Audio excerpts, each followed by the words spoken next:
পরবর্তীতে যখন তেল দিব, আমরা আসলে প্রথমবার যাকে তেল দিব তাকে তেল দেওয়ার তার গাড়ি নাম্বার এন্ট্রি করার পরে অটোমেটিক একটা কিউআর কোড জেনারেট হবে। তো এই কিউআর কোডটা আমরা তাদেরকে বলতেছি যে কিউআর কোডটা যেন তারা ছবি তুলে নেয়। ছবি তুলে নিলে কী হবে, তাদেরও সময় সাশ্রয় হবে এবং এই পাম্পে যারা হচ্ছে কর্মী তাদেরও সময় সাশ্রয়ী হবে।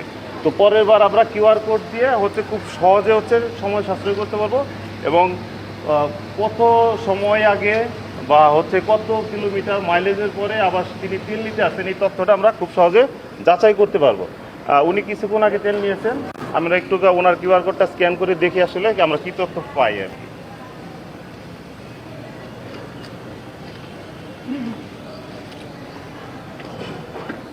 দেখেন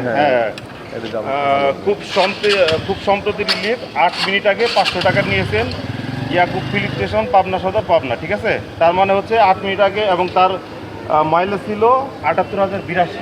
ঠিক আছে, দেখুন যেহেতু আমরা তাকে আবার 125 কিলোমিটার যোগ হবে চলার পরে তারপর হচ্ছে আমরা তাকে 500 টাকা তেল দিব।